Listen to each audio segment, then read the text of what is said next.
വനംവകുപ്പിന്റെ പേരിൽ വ്യാജ കത്ത് തയ്യാറാക്കി സമൂഹ മാധ്യമങ്ങളിലൂടെ പ്രചരിപ്പിച്ച് തട്ടിപ്പിന് ശ്രമം. വ്യാജ ലെറ്റർ ഹെഡിൽ വിരമിച്ച മുൻ വനം മേധാവിയുടെ പേരും ഒപ്പും രേഖപ്പെടുത്തിയാണ് തട്ടിപ്പ്. സംഭവത്തിൽ വനമന്ത്രി എ.കെ. ശശീന്ദ്രൻ അന്വേഷണത്തിന് നിർദ്ദേശം നൽകിയിട്ടുണ്ട്. എം.ജി. പ്രതീഷ് വിവരങ്ങളുമായി തിരുവനന്തപുരത്ത് നിന്ന് ചേരുന്നുണ്ട്. പ്രതീഷ്, ഈ തട്ടിപ്പിന് വേണ്ടി തയ്യാറാക്കിയ ഈ കത്തിന്റെ ഉള്ളടക്കം എങ്ങനെയാണ്? അത് ഉപയോഗപ്പെടുത്തി ഇവർ തട്ടിപ്പ് നടത്തുന്ന രീതി എങ്ങനെയാണ് പ്രതീഷ്?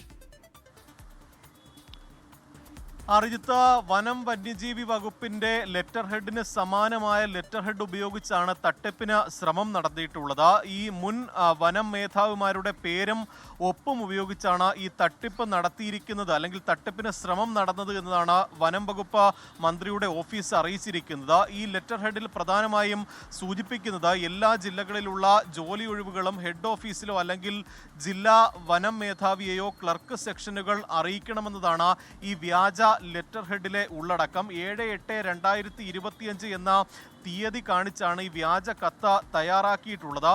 ഈ സാമൂഹ്യ മാധ്യമങ്ങളിലാണ് പ്രധാനമായും ഈ കത്ത് പ്രചരിപ്പിച്ചിട്ടുള്ളത്. ഇത് കൂടുതൽ പ്രചരിപ്പിക്കുന്നതിന് വേണ്ടി നാഷണലിസ്റ്റ് കോൺഗ്രസ് പാർട്ടി എന്ന പേരിൽ ക്ലോക്ക് ചിഹ്നവും NA മുഹമ്മദ് കുട്ടി പ്രസിഡന്റ് NCP കേരള എന്ന രേഖപ്പെടുത്തി സീലും ചെയ്തിട്ടുണ്ട്. ഇത് വനം വകുപ്പിന്റെ ശ്രദ്ധയിൽപ്പെട്ടതോടുകൂടിയാണ് വനം മന്ത്രി അന്വേഷണത്തിന് ഉത്തരവിട്ടത്. ഈ കത്ത് വ്യാജമാണെന്നും ഇതുമായി ബന്ധപ്പെട്ട് ഇത്തരത്തിൽ പ്രചരണം നടത്തിയവർക്കെതിരെ ശക്തമായ നടപടി സ്വീകരിക്കുമെന്നതുമാണ് നിലവിൽ വനമന്ത്രി അറിയിച്ചിരിക്കുന്നത്. ഇതുമായി ബന്ധപ്പെട്ടുള്ള അന്വേഷണത്തിനും ഇതിനായി നിർദ്ദേശം നൽകി കഴിഞ്ഞു.